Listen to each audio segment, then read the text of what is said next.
नमस्कार दोस्तों, कैसे हैं आप सब लोग। चलिए स्टार्ट करते हैं आज का टॉपिक। आज का जो हमारा टॉपिक रहेगा अभ्यास पत्र 32 है, जिसमें हम क्या करने वाले हैं। आज हम समास करने वाले हैं। ठीक है, क्या करने वाले हैं हम? समास से रिलेटेड क्वेश्चंस करने वाले हैं। बहुत इंटरेस्टिंग क्वेश्चंस हैं और आज की जो हमारी एक्सरसाइज है वो 25 क्वेश्चंस की है। तो मेरे साथ बने रहिए, इसी तरीके से आप लोगों के सारे कंफ्यूजन दूर हो जाएंगे जो समास से रिलेटेड है। सबसे पहले क्वेश्चन करने से पहले हम क्या करेंगे, हम थोड़ा सा समास का रिवीजन कर लेंगे 2 मिनट के लिए। ठीक है, जिससे जब हम क्वेश्चन करेंगे तो हमें क्वेश्चन करने में इजी हो जाएगा। चलिए नंबर ऑफ समास देखते हैं। सबसे पहला समास कौन सा होता है? सबसे पहला समास हमारा होता है अव्ययी भाव। याद आ गया? अब बताइए इस अव्ययी भाव में क्या होता है। इस अव्ययी भाव में क्या होता है, इसमें प्रथम पद क्या होता है? अव्यय होता है। क्या अब आप बोलेंगे अव्यय क्या होता है? भाई ऐसा शब्द जो लिंग वचन के आधार पर रूप परिवर्तित नहीं करता या जिसका रूप परिवर्तन नहीं होता, उसे हम क्या कहते हैं? उसे हम अव्ययी भाव कहते हैं।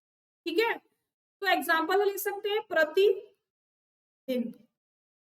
ठीक है, और क्या ले सकते हैं? यथा शक्ति, यथा शीघ्र। और बताइए क्या ले सकते हैं? बताइए यथा विधि। ठीक है, तो ये सब क्या है यहाँ? यथा, प्रति, यथा, यथा क्या है ये सब? ये सब यहाँ पर अव्ययी भाव है। ठीक है, तो ऐसे शब्द कहीं पर आपको मिले जिसमें अव्ययी भाव प्रथम पद हो, यानी अव्यय अगर उसका प्रथम पद हो तो वो कैसे समास बन जाएंगे? वो अव्ययी भाव समास बन जाएंगे। ठीक है, दूसरा जो समास हमारा होता है वो होता है तत्पुरुष समास। ठीक है, क्या होता है तत्पुरुष समास में? बताइए जल्दी से। तत्पुरुष समास की जो पहचान होती है वो होती है दूसरा पद प्रधान। ठीक है, शॉर्ट में इसलिए बता रही हूँ, बस एक बार रिमाइंड करना है। दूसरा पद प्रधान होता है और क्या होता है? और इसकी क्या क्वालिटी है? किसी न किसी कारक से जुड़ा हुआ होगा। यानी इसमें कारक का प्रयोग होता है। और टोटल कितने कारक इसमें प्रयोग होते हैं? कारक सबने पढ़े हैं, 8 कारक होते हैं। कर्ता ने कर्म को करण से के द्वारा, है ना, अपादान से, ये सब कारक सबने पढ़े हैं। यानी टोटल जो कारक होते हैं वो 8 होते हैं, लेकिन यहाँ जो कारक होते हैं वो 6 प्रयोग किए जाते हैं।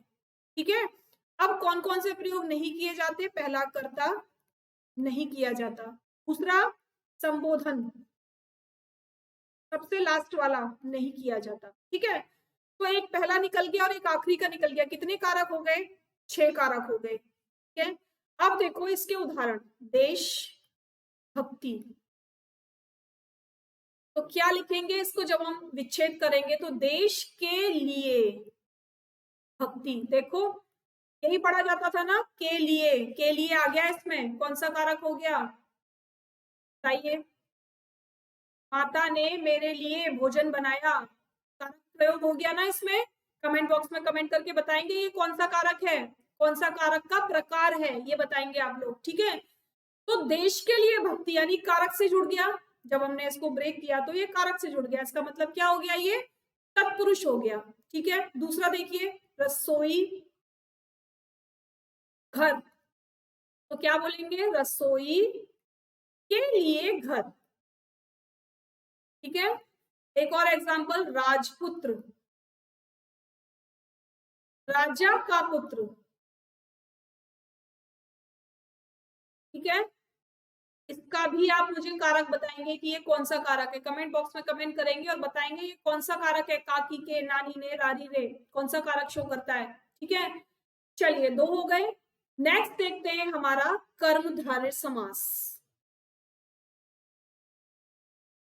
बताइए क्या होता है कर्मधारय समास? इसमें भी उत्तर पद प्रधान होता है। ठीक है, उत्तर पद प्रधान होता है। दूसरा और क्या पहचान है इसकी?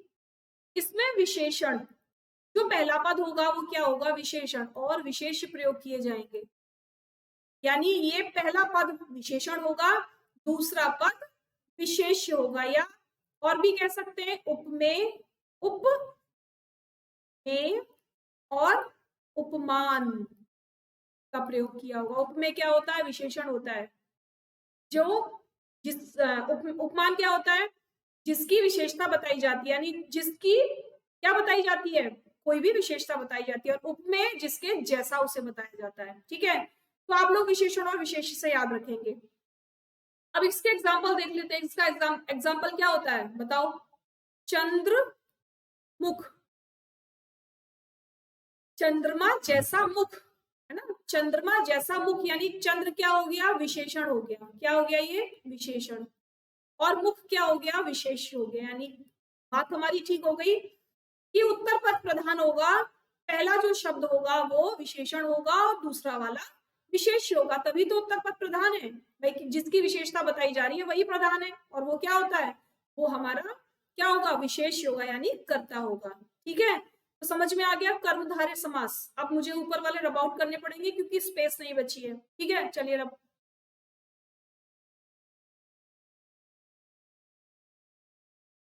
आप लोग इसका स्क्रीनशॉट ले सकते हो अगर लेना चाहो तो।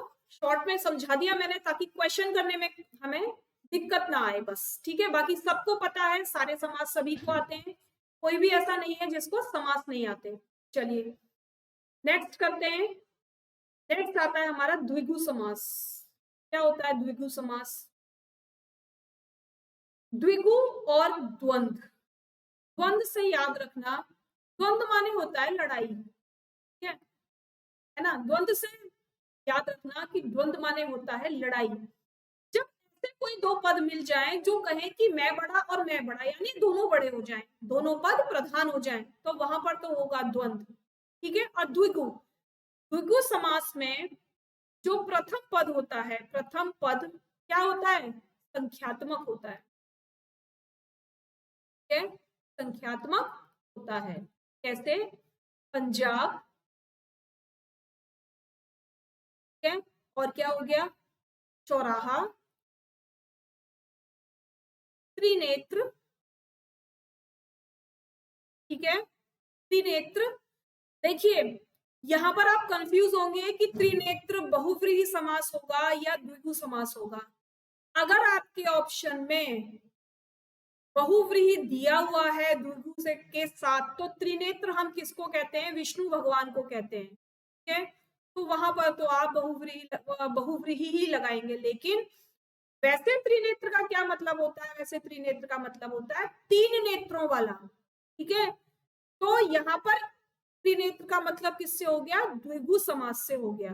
ठीक है, नेक्स्ट है चारपाई, चार पैरों वाली। यहाँ पर भी गिनती आ गई। ठीक है, तो जहां पर भी आपका संख्यात्मक पद आ जाए प्रथम, वहां पर क्या होगा? द्विगु समास। अब देखते हैं द्वंद्व समास। माता पिता, देखो माता भी प्रधान है, पिता भी प्रधान है, बीच में क्या लगा हुआ? योजक चिन्ह। तो इसकी पहचान क्या हो जाएगी? जब दो शब्दों के बीच में योजक चिन्ह मिले और दोनों पद प्रधान हो। ठीक है, दाल चावल, हाथों हाथ। ठीक है, तो ये सब क्या हो जाएंगे? ये द्वंद्व समास हो जाएंगे। ठीक है, समझ में आ गया? क्या हो जाएंगे? द्वंद्व समास हो जाएंगे। ठीक है, तो द्विगु समास और द्वंद्व समास में डिफरेंस क्लियर हो गया सभी को। चलिए अब एक समास हमारा रह जाता है केवल, बहुव्रीहि समास। बहुव्रीहि समास भी देख लेते हैं, उसके बाद हम अपने क्वेश्चन स्टार्ट करते हैं। ठीक है, चलिए बहुव्रीहि समास।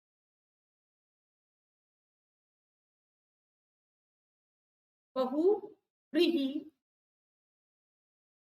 समास क्या होगा? जहां पर कोई पद प्रधान नहीं होता,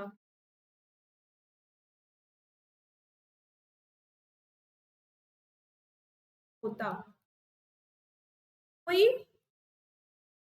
तीसरा पद प्रधान है, तीसरा या अन्य पद प्रधान है। ठीक है, वहां पर क्या होगा? वहां पर आपका बहुव्रीहि समास हो जाएगा। जैसे चतुर्भुज, बताइए चतुर्भुज का क्या मतलब होता है? भाई अगर अगर द्विगु समास दिया होता तो हम इसे क्या कहते हैं? ये द्विगु समास है, क्योंकि चार भुजाओं वाले को क्या कहते हैं हम? चार भुजाओं वाले को क्या कहते हैं? जल्दी बताइए। चार भुजाओं वाले को हम चतुर्भुज कहते हैं, ठीक है। लेकिन अगर यहाँ बहुव्रीहि समास में इसकी बात करें तो चार भुजाओं वाले को हम क्या कहेंगे, हम चार भुजाओं वाले को विष्णु कहते हैं, यानी जो चतुर्भुज है वो विष्णु है, ठीक है, जो चतुर्भुज है वो विष्णु है। ऐसे ही निशाचर, निशाचर कौन होता है, रात में भ्रमण करने वाला, लेकिन यहाँ पर रात में भ्रमण करने से मतलब नहीं है, यहाँ पर मतलब है राक्षस से, ठीक है। तो क्या हो गया, ये बहुव्रीहि समास हो गया, ठीक है, क्लियर हो गया। उसी तरीके से दशानन, दशानन का मतलब होता है 10 सिर वाला, यानी 10 है आनंद जिसके, अर्थात रावण। तो किससे मतलब हो गया दशानन का, रावण से मतलब हो गया, यानी ना तो दशा प्रधान है ना नन प्रधान है।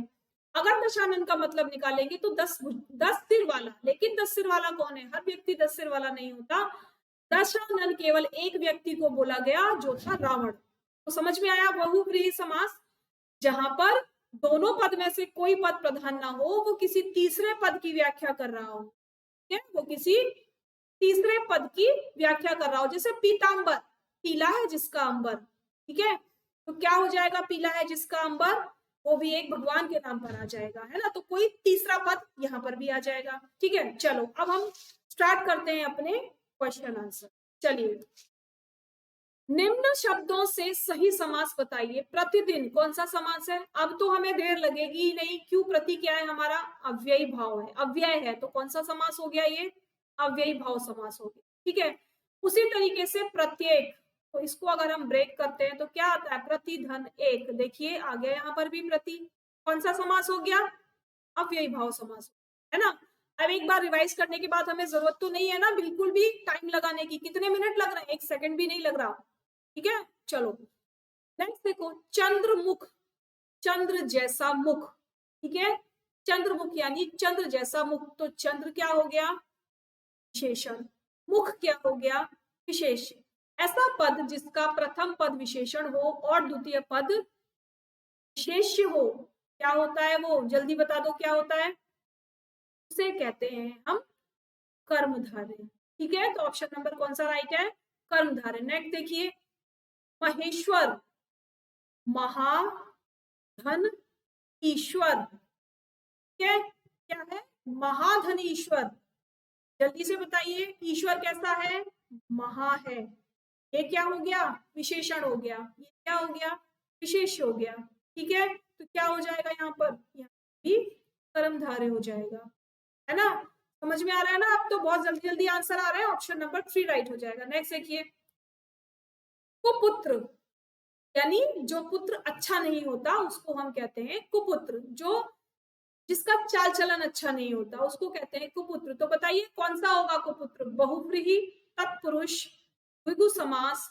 या कर्मधारय समास, जल्दी बता दीजिए क्या होगा, यहाँ पर भी क्या होगा, कर्मधारय समास होगा, यानी पुत्र कैसा है, कु है, कु क्या है, विशेषण है, ठीक है। कुपुत्र और सुपुत्र, सुपुत्र कैसा हो गया, अच्छा, पुत्र कैसा हो गया, गंदा, है ना, तो विशेषण हो गया, और ये वाला कौन सा हो गया, विशेष हो गया, तो क्या हो गया यहाँ पर भी कर्मधारय। नेक्स्ट देखिए, चक्रपाणी, चक्र पाणी, चक्र को पाने वाला या चक्र को धारण करने वाला, बताइए जल्दी से आंसर बताइए, चक्र को धारण करने वाला, कौन चक्र को धारण करता है, भाई चक्र को धारण करने वाला कोई तीसरा ही तो है, कौन है, श्री कृष्ण, कौन है चक्र को धारण करने वाला, यानी यहाँ पर ना तो पद प्रथम पद प्रधान है ना द्वितीय पद प्रधान है, वो किसकी तरफ संकेत कर रहे हैं, वो किसी तीसरे पद की तरफ संकेत कर रहे हैं। तो कैसा समास हो गया यहाँ पर, बहुव्रीहि समास, ठीक है, ऑप्शन नंबर 1 राइट हो गया। नेक्स्ट देखिए, दृढ़ प्रतिज्ञ, कैसे प्रतिज्ञ है वो, दृढ़ प्रतिज्ञ है, क्या समास है, जल्दी बताओ, द्विगु समास, द्वंद्व समास, तत्पुरुष समास या कर्मधारय समास। प्रतिज्ञ क्या है, संज्ञा है यानी विशेष्य है, और कैसे है प्रतिज्ञ, दृढ़ है यानी विशेषता बता रही है इसकी, ठीक है। तो कौन सा समास है, यहाँ पर भी कर्मधारय समास, ठीक है। बस ऐसे आपको थोड़ा सा डिफरेंस करना है कि यहाँ पर क्या बताने की कोशिश की जा रही है या क्वेश्चन में क्या पूछने की कोशिश की जा रही है, उसके बिहाफ पे आप बिल्कुल समास को बिना गलत किए आंसर निकाल सकते हो। ठीक है, नेक्स्ट देखो, जलज। बताइए जलज कौन सा समास है?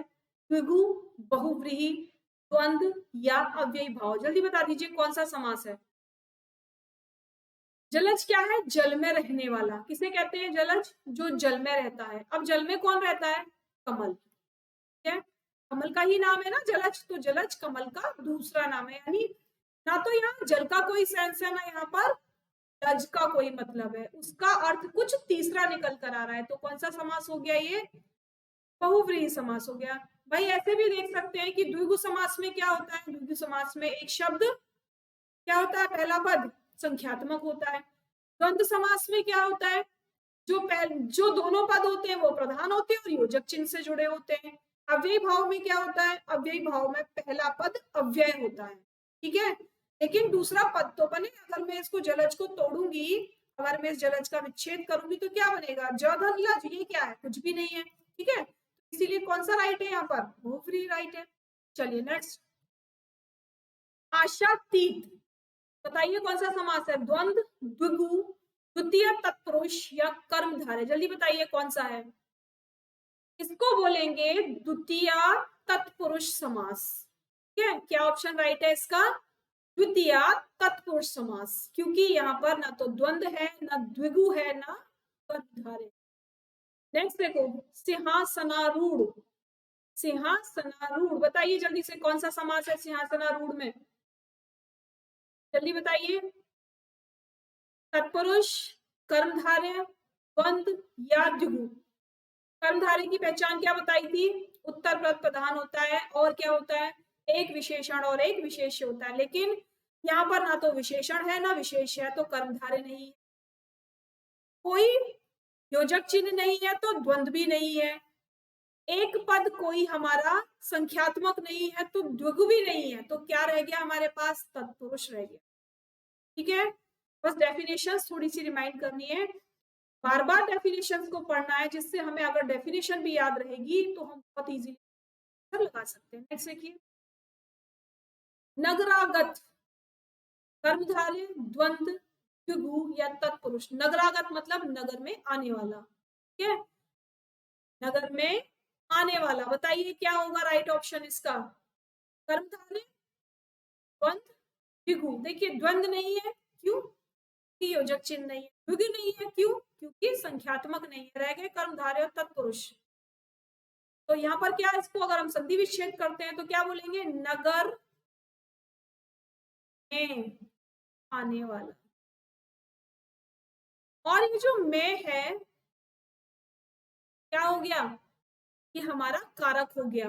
ठीक है, यहाँ पर कर्मधारय भी नहीं होगा। क्यों नहीं होगा बताइए? कर्मधारय इसलिए नहीं होगा क्योंकि कोई पहला पद विशेषण नहीं है, दूसरा पद विशेष नहीं है यहाँ पर, तो इसलिए कर्मधारय भी कट जाता है। ठीक है, नगर में आने वाला तो क्या हो गया? तत्पुरुष कारक का प्रयोग किया जा रहा है।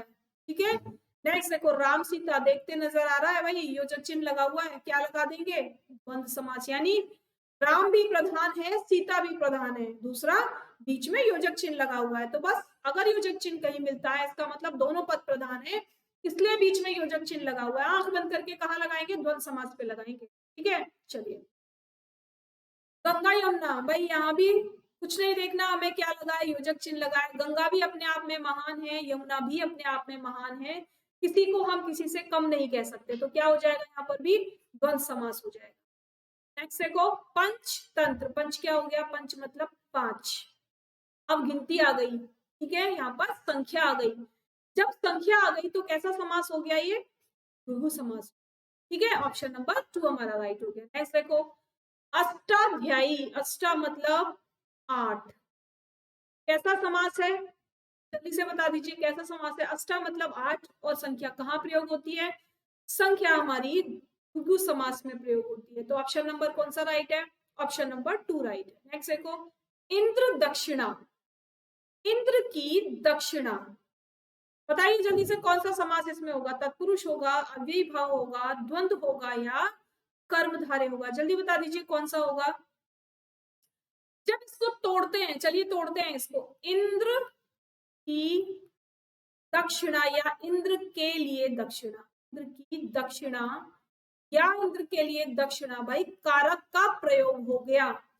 जब कारक का प्रयोग हो जाएगा तो कौन सा समास हो जाएगा, तब हमारा कर्मधारय समास। ठीक है, ऑप्शन नंबर 3 हमारा राइट हो जाएगा। नेक्स्ट देखिए, गौशाला, गाय के लिए शाला।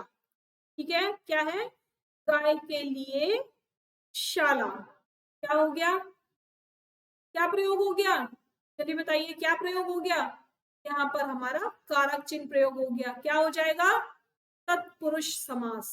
ठीक है, नेक्स्ट देखिए, देशभक्ति, क्या लिखेंगे इसको, देश के लिए भक्ति। ठीक है, क्या लिखेंगे, देश के लिए भक्ति।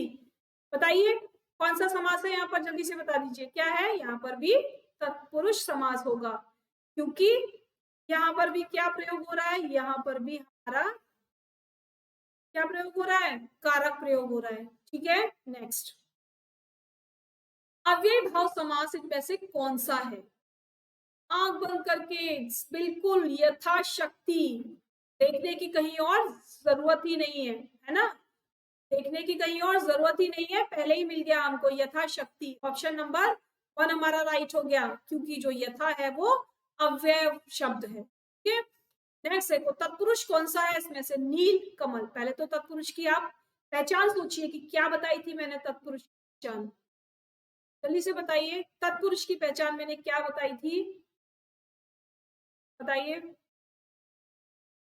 तत्पुरुष की पहचान मैंने बताई थी कि दूसरा पद प्रधान होता है, दूसरा पद प्रधान होता है। ठीक है, तो अब मुझे ऑप्शन बता दीजिए कि ऑप्शन इसका कौन सा राइट होने वाला है, जल्दी से बताइए।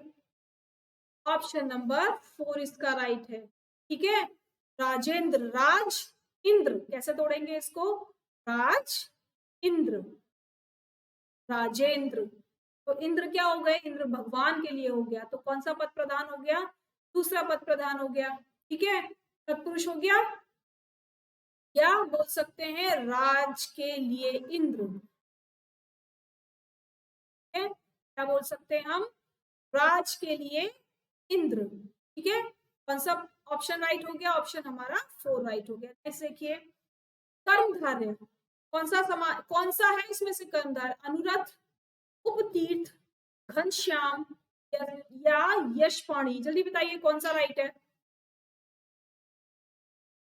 कर्मधारय की क्या पहचान है, याद कीजिए, कर्मधारय की क्या पहचान है, कर्मधारय की पहचान है कि उत्तर पद प्रधान होगा, पहला पद विशेषण होगा, दूसरा पद विशेष्य होगा। क्या ऐसा किसी में दिख रहा है, ऐसा हमें ऑप्शन नंबर 3 में दिख रहा है, यानी श्याम क्या है, विशेष्य, श्याम माने भगवान को बोला गया, और घन माने काले कह सकते हैं, बादल कह सकते हैं, घने कह सकते हैं। तो कौन सा ऑप्शन राइट हो जाएगा हमारा, ऑप्शन नंबर 3 राइट हो जाएगा। ठीक है, यशपाणी क्या हो जाएगा यहाँ पर, यशपाणी, यशपाणी क्या हो जाएगा, ये जो यश है ना, ये यश क्या है, अव्यय शब्द है, तो क्या हो जाएगा, ये अव्ययी भाव हो जाएगा। ठीक है, यहाँ पर ऑप्शन नंबर हमारा 3 राइट हो जाएगा। नेक्स्ट देखिए, द्विगु, द्विगु क्या होता है, जिसमें संख्यात्मक शब्द हो पहला, तो ऐसा कौन सा आपको दिखाई दे रहा है, फर्स्ट विद्यालय, कृष्ण सर्प, नवरात्र या राजपुरुष, क्या है, नवरात्र यानी नवरात्र। कौन सा ऑप्शन राइट हो जाएगा, ऑप्शन नंबर 3 राइट हो जाएगा। ठीक है, नेक्स्ट देखिए, द्वंद्व, अब द्वंद्व को हमें पहचानने की जरूरत है नहीं है ना, क्यों, क्योंकि द्वंद्व में दोनों पद प्रधान होते हैं और बीच में योजक चिन्ह होता है, तो ये तो हमें बहुत दूर से दिख जाता है। ठीक है, तो हम क्या लगाएंगे, ऑप्शन नंबर 1 टिक कर देंगे। नेक्स्ट देखिए, अव्ययी भाव, अव्ययी भाव की भी बहुत अच्छी पहचान है कि प्रथम शब्द जो होगा वो अव्यय होगा। कहीं पर ऐसा लिखा हुआ है, महाबाहु, पीयूष पाणी, प्रतिदिन और नदी तट, तो ये जो प्रति लिखा हुआ है, प्रति, ये क्या है, ये अव्यय शब्द है। ठीक है, तो ऑप्शन नंबर 3 हमारा राइट है। और अब आता है आज का आखिरी प्रश्न, बहुव्रीहि समास, बताइए कौन सा है इसमें से बहुव्रीहि, यथा योग्य, जितेंद्रिय, इंद्रियों को जीतने वाला, अश्वारूढ़, वृषपतित, जल्दी से बता दीजिए कौन सा है। भाई यही है जिसपे मैंने सर्कल कर दिया। जितेंद्रिय मतलब इंद्रियों को जीतने वाला। कौन है इंद्रियों को जीतने वाला? भगवान इंद्र, है ना। नाम किसी और की तरफ इशारा कर रहा है, यानी बहुत सारे लोग ऐसे नहीं है। अगर इसको ब्रेक किया जाए तो क्या बोलेंगे? इंद्रियों को जीतने वाला। और इंद्रियों को जीतने वाला कौन है? भगवान इंद्र। ठीक है, तो ऑप्शन नंबर कौन सा राइट है? ऑप्शन नंबर 2 हमारा। तो ये हमारे आज के 25 प्रश्न इससे खत्म होते हैं समाज के। आगे के 25 प्रश्न भी समाज से लेकर आएंगे, तो टोटल आपके 50 प्रश्न होंगे, जिसमें बिल्कुल भी कंफ्यूजन ये नहीं बचेगी कि अब हमारा समाज कहीं पर रह गया। ठीक है, तो इसी तरीके से मेरे साथ बने रहिए और कमेंट बॉक्स में कमेंट करते रहिए। जो लोग आज पहली बार वीडियो देख रहे हैं वो लोग क्या करना है? सब्सक्राइब करना है, बेल आइकन पर प्रेस करना है और लाइक भी करना है। ठीक है, चलिए कल फिर मिलेंगे, तब तक के लिए thank you very much, good night, tata, bye bye.